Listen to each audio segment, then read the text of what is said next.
fellow geeks, welcome to our channel. We discuss about tokusatsu, anime, comics, and everything under the wild world of geekdom.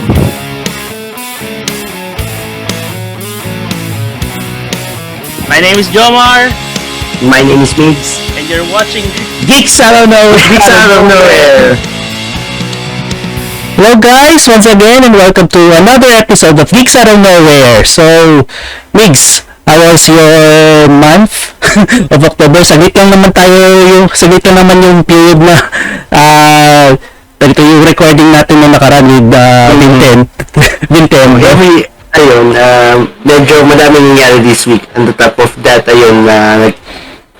binagyo tayo. Hopefully lahat, everyone sa mga listeners natin sa mga bahay nila is safe and dry. So, ayun, dapat maglilibot ako kahapon sa BGC na naka-Spider-Man costume ka. So, na-cancel yung mga costume gathering. So, yun, lang ako umilibot sa Green Belt. So, nakamask lang ako. Okay. Nakita ko nga sa isang post na yun eh.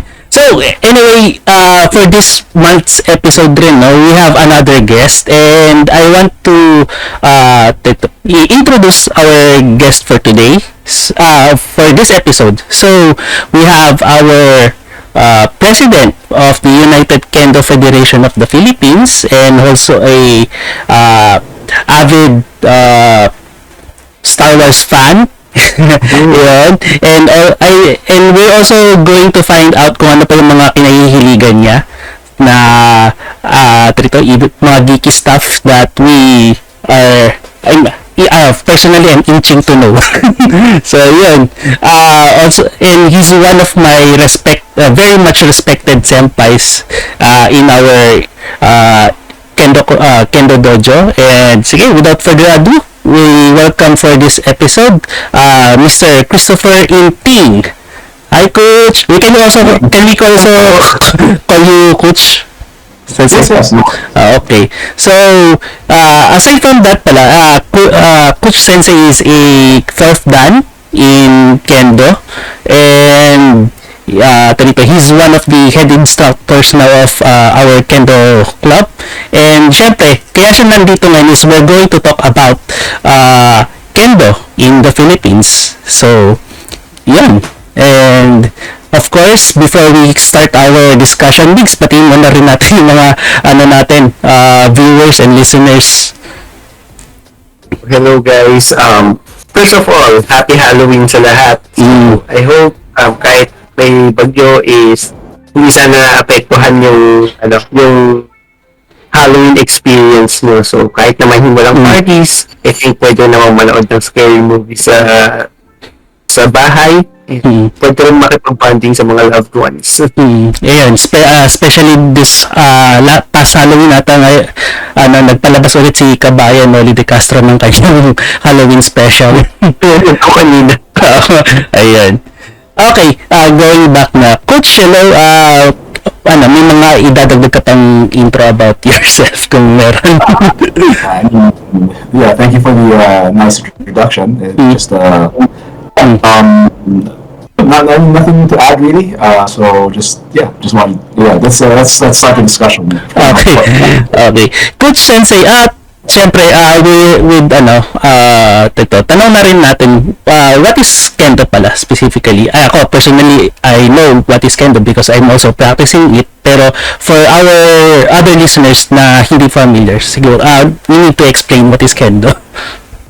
Okay, the easiest way to describe it, it's the Japanese version of fencing. So we have Olympic fencing where people fight with epee, foil, or sabers. In Kendo, we have the shinai, which is the bamboo sword, and then we wear armor to protect ourselves. Yeah, and then it's something that you would see if you watch like anime or Japanese media. It's those ones where you see people wear the gi and hakama, and then the bobo, the armor with the grill on the face. Yes. And then they're sparring with bamboo swords. So that's maybe the most common way to describe what Kendo is. It's essentially the Japanese version of fencing or sword fighting. So, Coach, dito, when did you start Kendo rin pala? I started way back in 2002. Ooh. I've been doing it for 20 years now. And ayun, sige, Migs. Yeah. Sa question po, saan or ano po naging inspiration nyo para po mag-try ng Kendo? Okay. I have two stories about that. The first story is what got me interested in sword fighting in general, and that is Joe, I mentioned it earlier, Star Wars. So I still remember watching Empire Strikes Back in the movie theater. So that's something that got me hooked onto sword fighting. Eventually, after Star Wars, I watched stuff like Princess Bride. Yeah, Princess Bride. Princess Bride, of course. Highlander, Yes. and other movies like that. Then eventually I wound up watching Japanese samurai movies and shows, and then of course anime. And I did watch Rurouni Kenshin in the 90s when it came out. So that eventually got and that also influenced how I got, like, in college. I took up fencing as PE. I also took up armies, anything involving swords, but those didn't really catch my my interest. So I decided to just then going on to the Kendo story. Later on, I found out that I heard rumors rather that there was a Kendo dojo somewhere in Metro Manila. So I tried researching, I tried finding it. Then 2002, what happened was I broke up with my longtime girlfriend at the time. And because of the heartache, I decided to try and this is a good time to try and find to really try and find that dojo that teaches Kendo. But yeah, I wasn't having any luck until I watched this show, and I keep on forgetting the name of the show. In GameSpot or Game something like that. Paul Abdella was the one hosting it, and then they featured the club, Manila Kendo Club, and then finally I was able to figure out where they are actually located, and then I joined up in 2002, and then fully expecting that once I get my fill of it, I'd probably leave. So I guess I made a mistake there. So I'm still happy that I did now, and I've been fortunate enough that in my Kendo career, quote unquote Kendo career, I've represented the Philippines twice in international competition, and now I'm, as Joma mentioned, I'm one of the chief instructors right now of my own dojo, and also the president right now of the Kendo Federation of the Philippines. So yeah, it's been a long journey. And just to bookend that part there, so Yes. mentioned that I broke up with my girlfriend, my longstanding girlfriend, in 2002. That caused me to find Kendo. Somehow we got back together again in 2004. I brought you to the dojo just to show her, like, okay, this is what I do now on weekends. So I hope you can accept it. Not only did she accept it, she actually joined the club. Also got into Kendo. She's now like a fourth dan kendoka also like myself, and of course we got married. So so keeping it all there. So that's just bookending it there. Yun. So, yeah. That's the whole Kendo story of Kutch. And also, shoutout to Loida Sensei if kasama mo siya ngayon. Well, she's sleeping right now. Okay. She's not one for interviews, unfortunately. I mean, if she wants to bring her also, but anyway. Okay. So, Mix, if meron ka pang ibang questions? Later na may tatanong ako about Star Wars. Pag ano na tayo, mamaya na. Sige. Coach, sige, ako muna magtatanong. Aside from, dito, yung mga, yung mga paano ka ba ma-formulate yung question, sorry. Pero yun nga, with your Kendo experience na, so, what makes people, especially, like, personally, me or other people that we are thinking as geeks or whatever, that really attracts them to practice Kendo?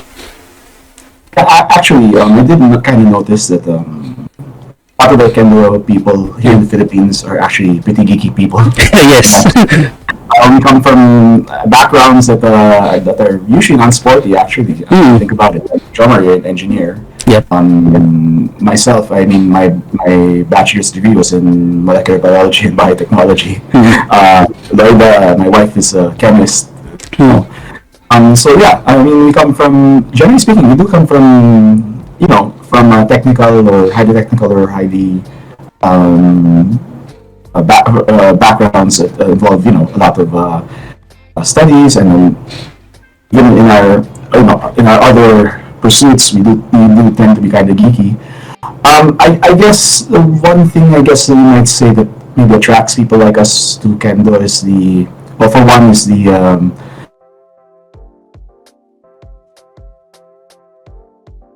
things over time. The moment you say that, oh, I've mastered Kendo, you've actually probably just stopped growing, and then that's already your limit. You just, yeah, I mean, even someone like me, I've been practicing for 20 years, I got schooled by a sensei today during practice. He taught me something today that I'd never really considered about my own the way I do Kendo. So now my mind was blown earlier in practice, and then I have to now rethink my approach now to how I practice Kendo now because of the thing that I was just taught today.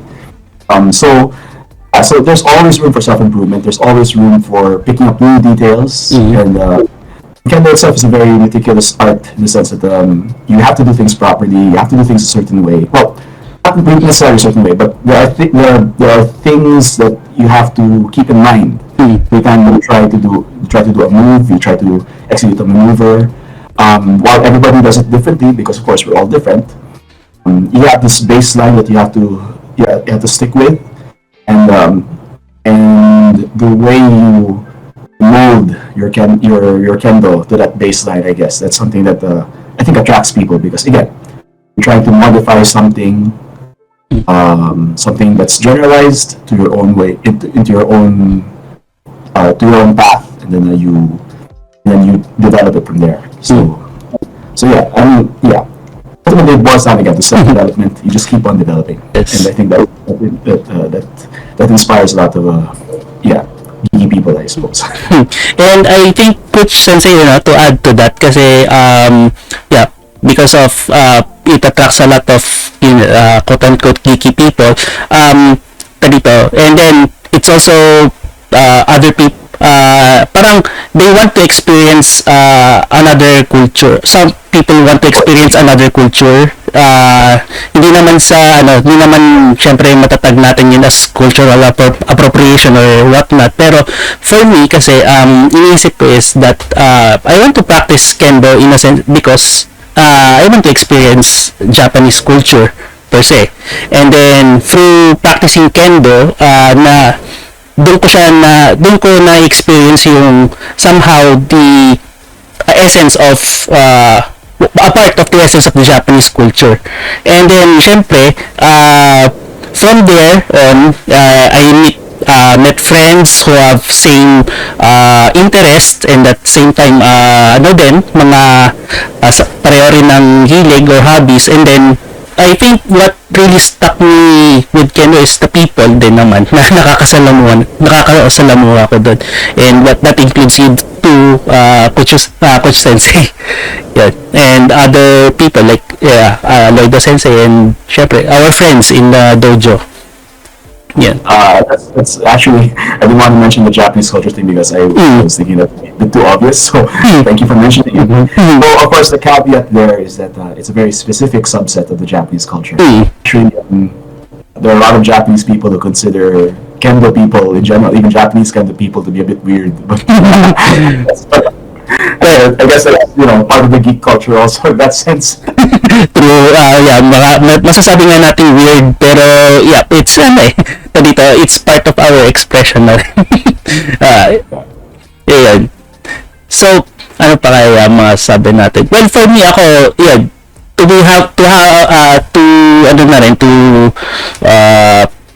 share na rin yung Kendo experience experience ko, I also started Kendo in 2011. Yun. So, matagal na rin. I also practiced fencing before. I was part of the, di naman sa pagmamayabang, naging part ako ng UP fencing team noong 2007 or 8, yun, at that time. And then, after nag-retire na ako sa competitive fencing 2011. That's when I was able to find Kendo. One of our senior team members, si Kuya Anfon, invited me to join Kendo, a Kendo practice doon. I think that's kaka 1 year pa lang ata ng igakit. Yeah. And as far as I remember, na July 31, 2011 ako nag-start mag-practice ng Kendo. Then eventually tuloy-tuloy na until such time na dito hindi ako nakapag-practice because of either mga board exam, mga reviews, and some overtime work. Pero yun, ay parang pa rin, syempre I stick pa rin to the practice, kahit pa paano naka-attend ako. And syempre then Kutch-sensei gave me the opportunity rin to prove na upgrade kumbaga my Kendo level from he was very instrumental dahil he gave me opportunity to test myself to become Shodan, then eventually Nidan, he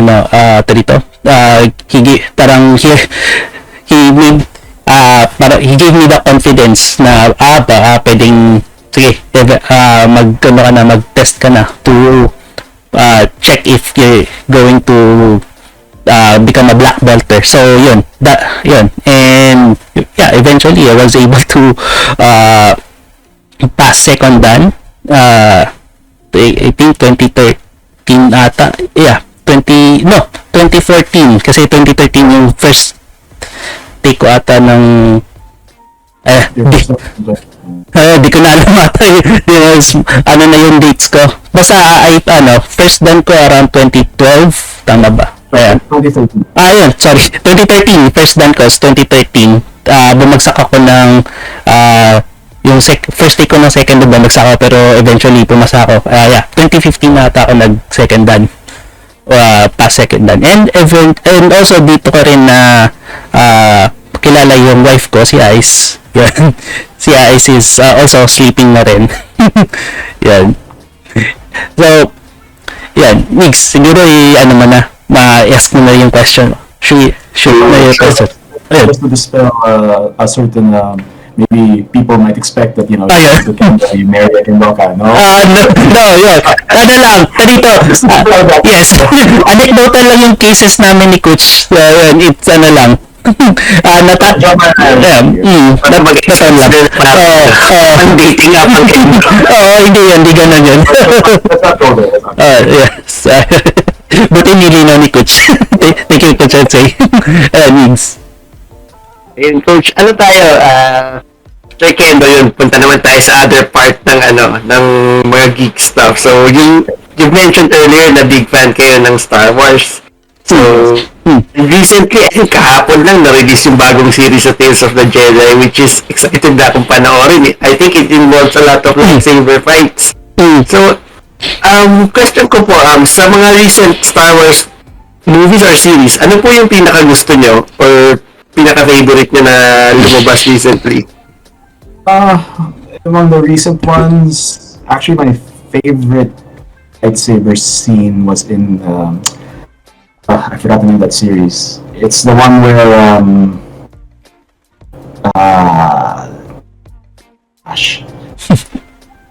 there's so many Star Wars series now that sometimes it's a bit it can be confusing, but it's the animated series, the Visions?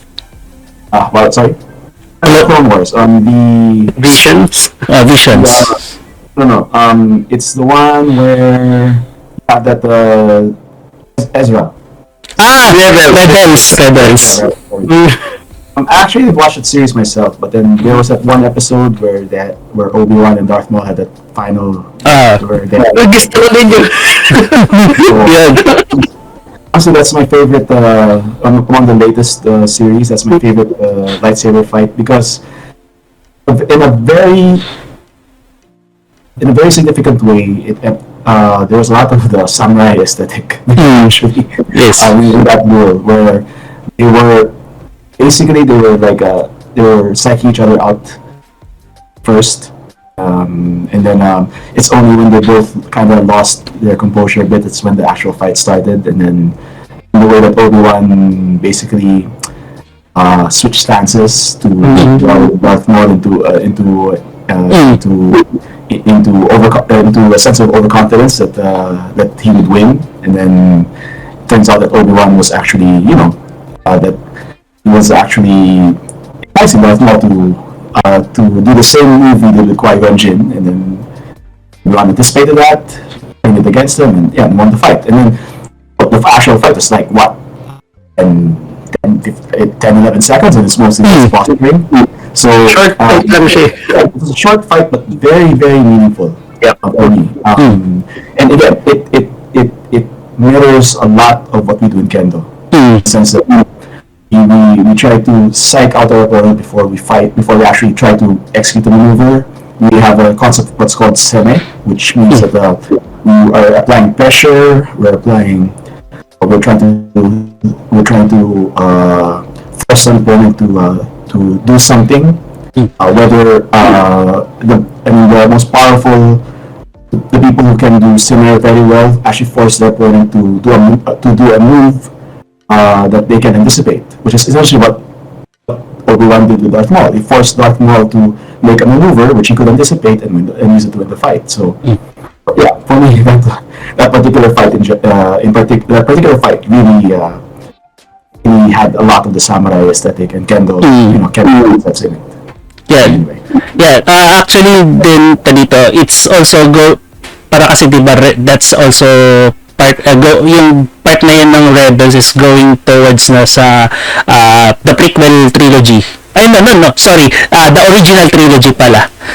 For 5 and 6. And I think the original trilogy, yung lightsaber combats niya is more influenced by Kendo.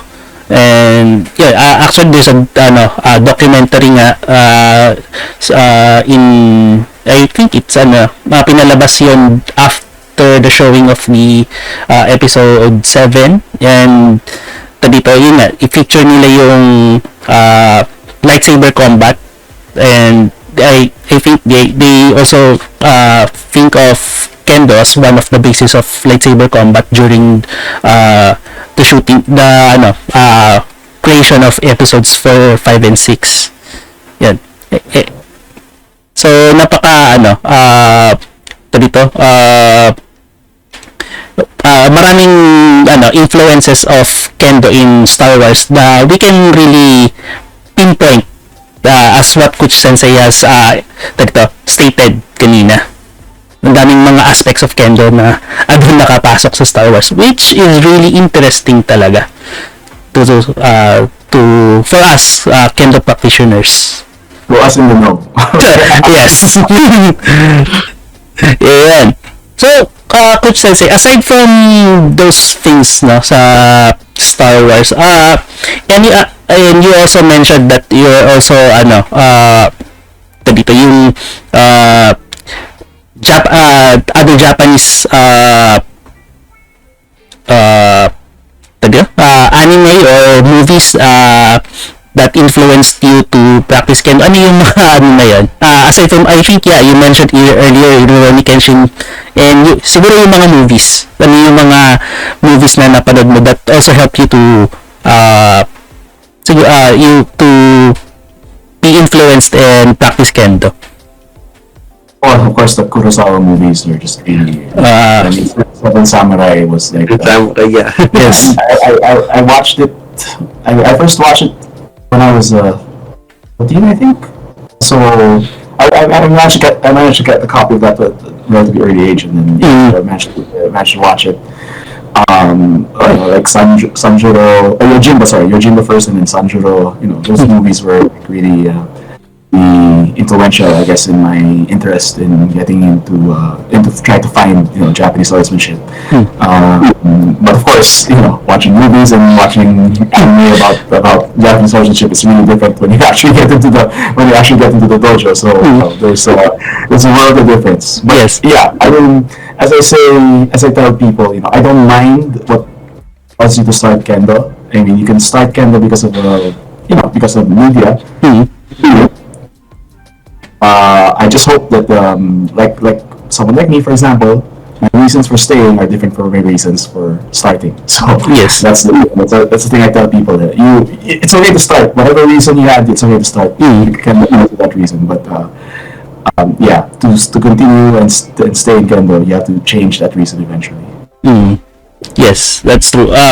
Eventually, from my personal experience then, aside from the people that nakakasalamuha ako sa kendo, that's why I stayed practicing. It's also the fact that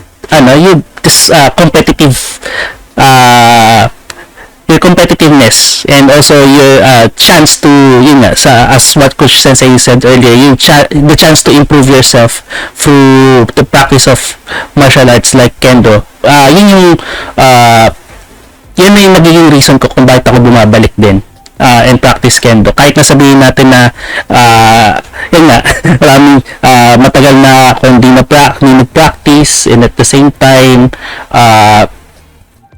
a lot of things happen. Babalik pa rin ako sa kendo because yun yung nabibigay sa akin ng kendo na opportunity. Ayun. And So we want to get. yes. Yeah, next year, coach. So, yeah. We know naman na a lot of things happened this past years, no, Ken?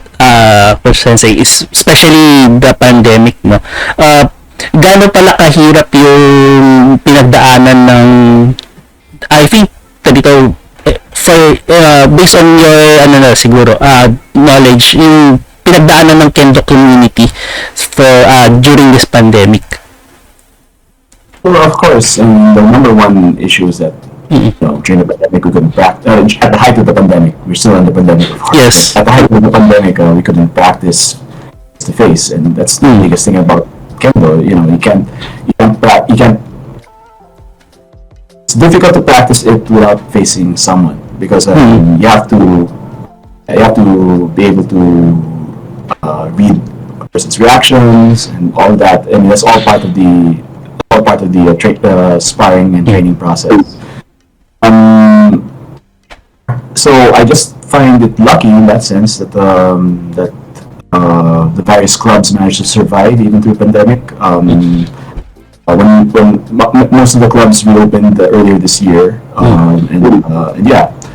though of course a number, like in our club, in United Kendo Club, for example, a number of people haven't returned yet because of various reasons, and then those are valid reasons, and that's why they can't return yet. A number did return, and then we're opening. Basically, we opened our doors to new students, and then we're trying to rebuild basically from the pandemic. But yeah, again, the pandemic was really a difficult time. The height of the pandemic was really a difficult time, and we just, of course, part of it was that we did lose a few kendoka, a few members to COVID and other reasons during the pandemic, and that's also, of course, it's a bit heavy sometimes when I think about the people that we lost, and we weren't able to. I mean, we tried to honor them as best as we could, but of course, it's different. If it was pre-pandemic, it would have been different because we would have been able to at least gather together and share memories, face to face. But of course, that wasn't possible. So aside from the isolation, which really hurts hurts the past of the art. Mm. We and then loss of some of our members.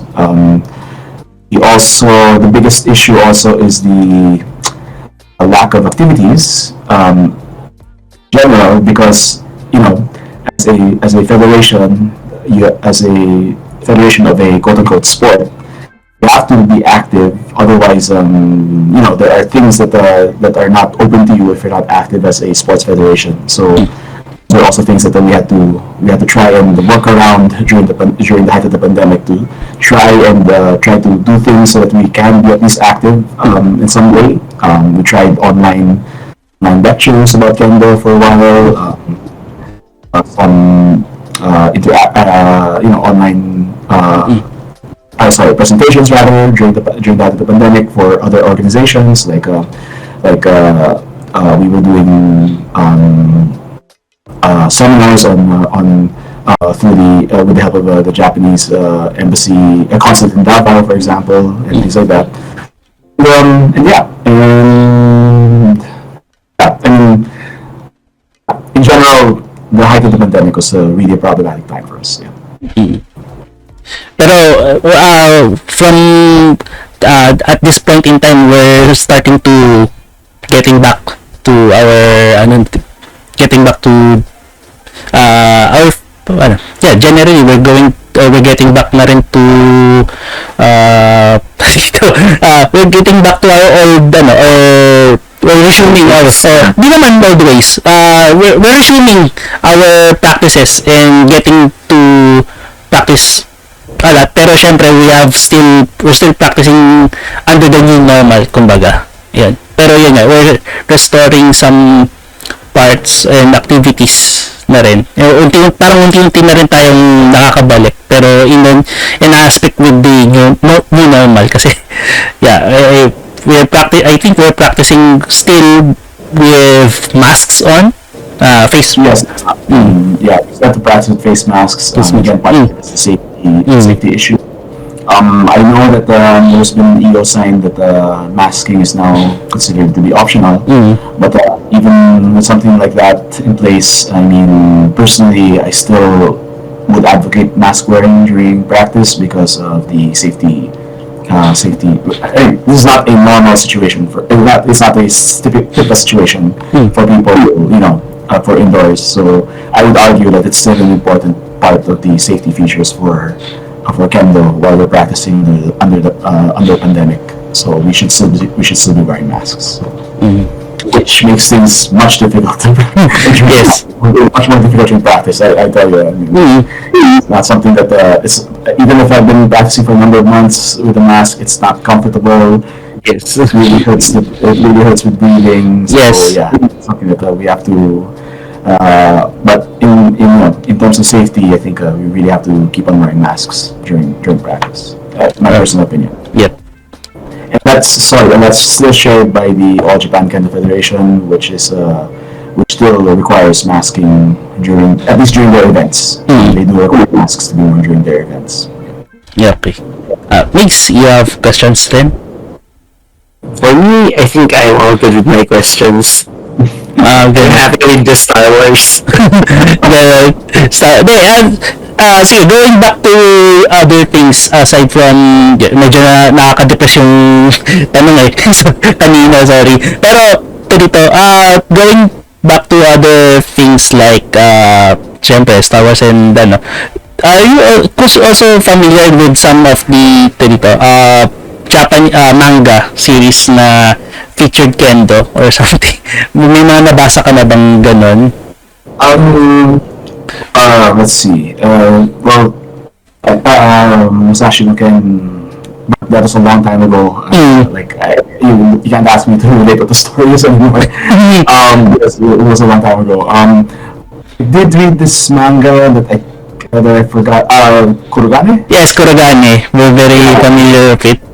Pero yeah, it was a fantastic side, but yeah, I mean. It was enjoyable to read. Of course, sometimes even for someone quote unquote as serious as I am into the art, sometimes I do fantasize like pulling off maneuvers like that. So it's one of those things. Yes. Ayun. Oh, okay. So, Coach, mapunta naman tayo about our Kendo club, which is Iga Ken. So, we're also you said already kanina that we're also inviting na other new students to come by and practice na rin in our dojo, and what can they expect in their first in their first practice? Generally, one of the big misconceptions is that when you start Kendo, you start fighting immediately. So, yes.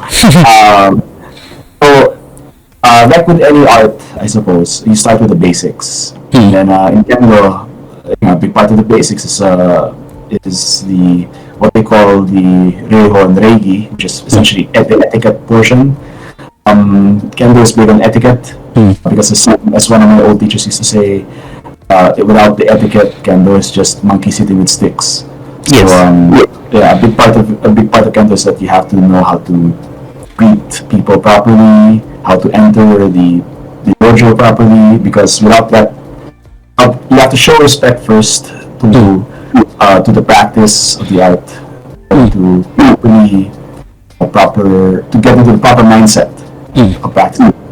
It's not, might look chaotic. Kendo by itself might look chaotic. It might look even some people might call it barbaric. In the end, we're all trying to practice in a safe manner, and a big part of that is to learn to respect everyone around you, so that you can your mindset is to take care of them, because you are respecting the people around you. Yes. And Coach Sensei, tarito, anong mga age sila pwedeng magsimulang magsimulang mag-kendo? Kasi there are other people that might think that I'm too old for this or too young to practice this martial art. Actually, my personal philosophy is that Kendo is for any age.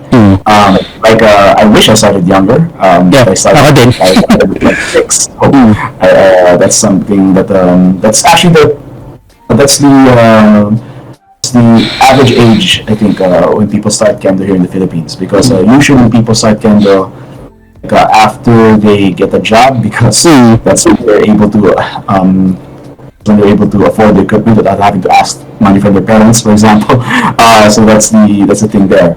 But we've had children start as young as 5 in a dojo. And in the opposite end of the scale, we've had people in their 50s and even 60s start Kendo. So, like the manager of our Dasma Village Dojo, one of our other locations, started in his 50s, and he's now second dan also, like Jomar, and he's going to try to attempt his third dan next month. Next month he's going to attempt his third dan. So yeah, I think age should not be a issue, as long as you're relatively fit. Yeah, let's say if you're starting at an older age, you have to be fit, because that would help, basically. Yeah. Mix, any other interest? Interested ka na rin ba mag-practice ng Kendo ngayon? As coaches mentioned, kailangan fit. I don't think I fit. Yeah. Medyo rusty actually. I played basketball before, pero ngayon, after the pandemic, ayun, pag nakita ko or first time ko naglaro, yung nagbibigay na yung knees ko. So, I'm not as physically fit as before. So, yung issue ko with physical sports ngayon. Well, when I say physically fit, I don't mean that you have to be like really, physically fit in that sense. I mean, you just have to be able to move properly. I guess it's a minimum requirement, I suppose. Because but even though not even, because like one of the more inspiring stories that we had before the pandemic was that we had someone who was a cancer survivor. She had bad knees. She was She was overweight, and yeah, and she was also on the older side. She was the 50s, if I remember correctly. Yet every time she showed up to practice, she gave it her all. And yeah, and she got into the sparring class, which I found personally, I found it amazing that she got into the sparring class, considering everything that was ended up against her. And yeah, and that was one of the inspirations we had in our dojo just before the pandemic hit. That she got into the sparring class, and there. Yeah, so yeah, I mean, what I'm saying that it would be nice if you were physically fit. It's not a requirement. So if you can, if your mental fitness in that sense, if your mental fortitude can help you, if it's strong enough, it can help you go past the limitations of your physical body, especially in kendo. That's also something that that keeps me in the art personally. I've been able to experience fighting older Japanese sensei in their 70s and 80s. And then these are people who you would think couldn't move properly anymore, and yet they're handily taking people half their age, so it's something that, or even younger. That's something that inspires me to keep on going, because while I might not achieve that level of mastery, of course, it's something that keeps me going, because I can see that kendo can be done. You can continue doing kendo even up to an advanced age. But, and I hope personally, I hope that my kendo journey extends all the way there, so that I can I can continue kendo until not to be morbid, but until I die. That's my personal thing there. I really hope to do kendo until my later years. Yes. Yeah, me too. I'm also aiming for practicing kendo until old age. Parang gusto kong marating din yung mga level ng mga 8 dan sensei na talagang pag nakita mo silang nakasuot na ng kendo arm, bogu and all, then nasarap mo na, parang iba na yung aura nila. Kumbaga, and dito when Kutch-sensei already said na talaga when you're in front of a 8 dan level kendoka, iba na yung iba na yung aura and yung in-exude nilang spirit na talagang parang feeling mo kakainin ka nila ng buhay. Yeah, but it's a good way naman, because you will learn out of those practices na feeling mo kakainin ka nila ng buhay. Maraming bagay na matututunan doon. And I have a good story about that. A number of years back, I went to Japan for a seminar. Yes. I went to a seminar in Japan, and then so what happens is at the end of the seminar day, usually what they do is people line up to practice with the 8 dan sensei who are there. So there was one sensei in particular. So I lined up to him, and then I noticed that everyone in front of me in the line, when they fought him, could see that there's a moment where they tried to hit him, and then they suddenly paused in the middle of trying to hit, and then because of that pause, the sensei is able to come in and hit them. Yeah. So I said to myself, okay, that's not going to happen with me. I'm just going to hit. I'm just going to come in and I'm just going to hit. Okay, so I'm in front of that sensei now. I paused. I didn't understand why I paused. It's like he was just standing there. It's like, okay, come on. No matter what you do, it was the feeling that no matter what, the feeling that he was exuding was that no matter what I would try, he would be able to do something against. He would be able to do something against me, and that caused me to stop mid-swing because I suddenly doubted my technique. yes. That was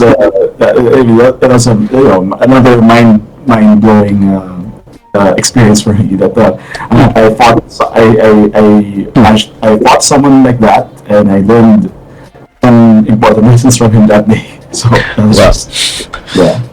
Yeah, parang may from that story ko parang ako parang from that natatakot talaga akong makaharap ng isang ganung level na sensei, pero yeah, we need to overcome that kind of fear, because a lot of opportunities and learnings we can get from those kinds of experiences yeah. And other questions pa? Yeah, Mix, you have other question? I think I'm all good. Yeah, all good. Okay. Kutch-sensei, Trito, I think as president of UKF, we have a number of events coming for this month of November. So on November 13, that's a Sunday. Yes. We're having the very first Philippine Kendo Danshinsa, which is a grading exam. So this is something that we've been working on for a few months now, but actually not just a few months, because we've been working the groundwork for years now. But we were really seriously considering doing it for the past few months, earlier this year, and then we're now just a few weeks from it. So it's the very first official grading to be done here in the Philippines. Prior to this one, if you wanted to grade, especially for exam levels, you had to go out of the country to do that. Yes. It's like Hong Kong, Indonesia, Malaysia, even Japan, if you could get the proper contacts there. But now we're able to do it locally, and this will be the very first time we're going to stage it. So hopefully it's going to be a good event. As of last count, I think we are having 104 people who will be testing. On November 13, mostly Q grades, but we're having at least I think about 28 testing for downgrades out of that 104. So that's hopefully that's going to be a successful event. Yes. And other Kendo events, at least for the club, for Iga Kendo Club, our Quezon City Dojo will be starting a new beginners class this coming November 19, Yes. Saturday. So if you want to join Kendo, if you're in Quezon City or surrounding areas, and you want to try Kendo, we'll be accepting new beginners all Saturdays from November 19 to December 17. You can go to our Facebook page at Iga Kendo Club for Philippines for the information on how to join. Yep. The class. And those information naman, Kutch, we're going to ilalagay naman namin dito. If either flash sa screen or nakalagay sa description. Yep. And pwede rin natin itag yung Facebook page once na lumabas yung video. Yep. Pinusa natin sa Facebook. Yep. Thank you.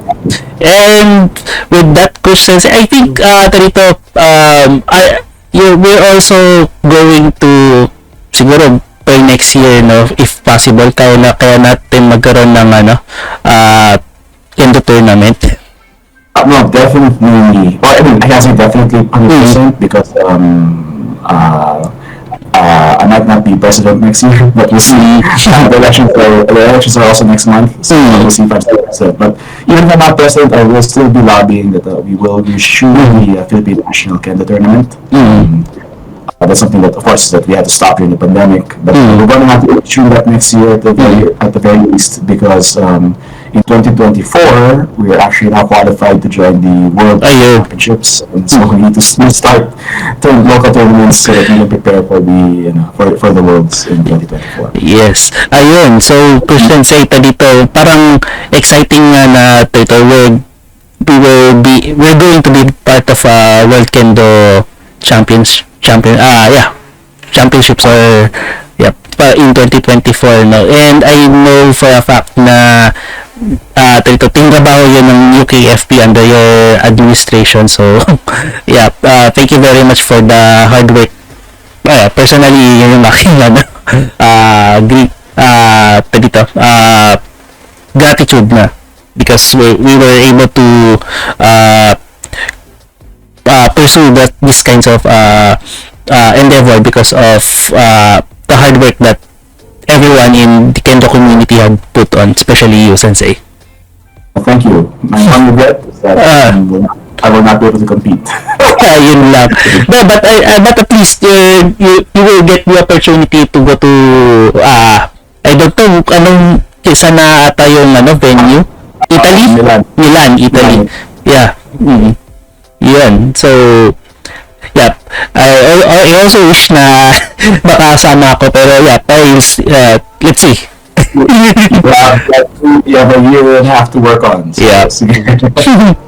Ayun. As I keep on saying, it's never too late. Yeah, never too late. I'll see Ending training. Yeah, practice lang, yeah. Kailangan lang talaga ng magplaan ng time and also money. Mag-ibang na tayo. Yun. Okay. So, Bigs, you have other questions pa? Wala na. Ayun. I think you can, end this episode, Kutch-sensei. Is it okay na? Yeah. Is it okay? We can already end it. Before we end, we would like to thank Kutch-sensei for guesting for this month's episode. Thank you again. Thank you. Thank you. Yes. And to share. Yes. To share about Kendo. Yeah. Of course, the honor is that is ours. Thank you, and thank you, Kutch-sensei. And also, before we end, we also would want to give you the opportunity to have a shout out. Yeah. Shout out to, I guess, shout out to my wife, Loida. So she's not here with me in this interview. I wish she was, because it's always nice to have a woman kendoka standpoint also in these kinds of interviews. But anyway, that's for another time. Yeah. But yeah, and I also like to shout out everyone in the UKFP.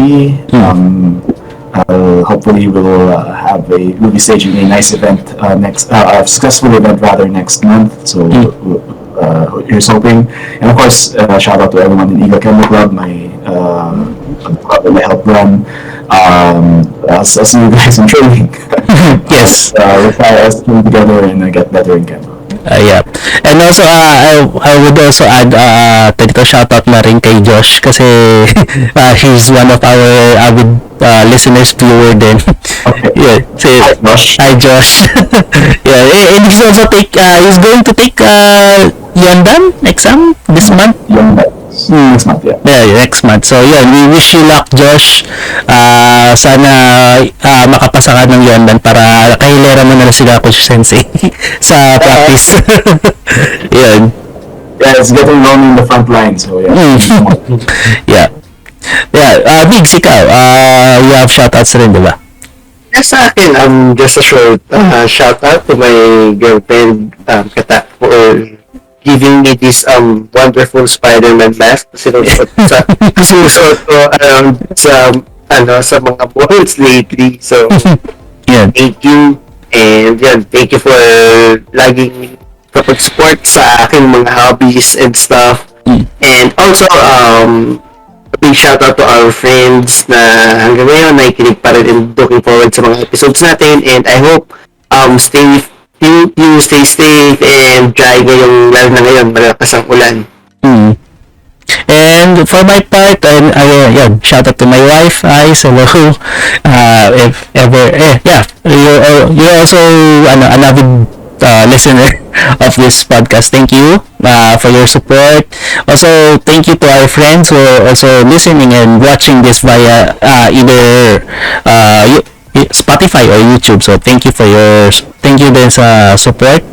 And syempre to our Kendo friends and other people who are very interested about Kendo, you can also, as what Kutch-sensei said, you can join us in practicing Kendo in Iga Kendo Club. You can join us on our practices. We're now accepting Or any other Kendo Club. Yes, in any other Kendo Club na malapit sa inyo. Yun. But for Iga Kendo Club, now we're going to accept beginners starting on November 19, tama? Yeah. Yes, okay. Yun. And with that, we end our episode. Before we end, syempre, we would like to invite you to like this video and subscribe to our YouTube channel. And this episode is also available via Spotify if you don't want to see our faces, kumbaga.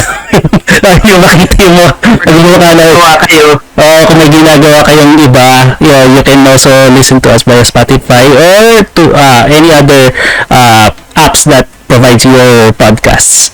Ayan. So, now we end this episode, and we're going to display we're going to flash na lang the other information that you want to know about Kendo, and specifically Iga Kendo Club via this screen or nasa description. And with that, we end this month's episode. Again, thank you very much for our guest, Kutch-sensei, and we hope that you can join us again for some other time. I'd be happy to talk again, about Kendo and other things. Yes. And other things that are geeky.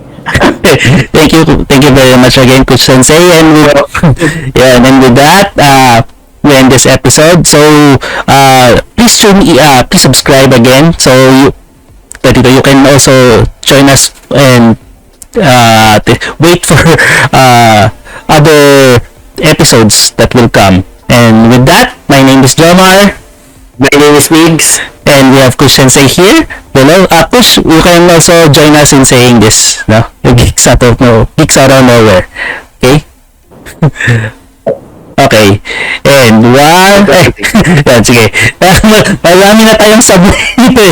Okay. Sige. And with that, we end our episode. And we are 1, 2, 3. Geeks Out of Nowhere. Ayun. Thank you very much. See you next month. Bye-bye. Alright.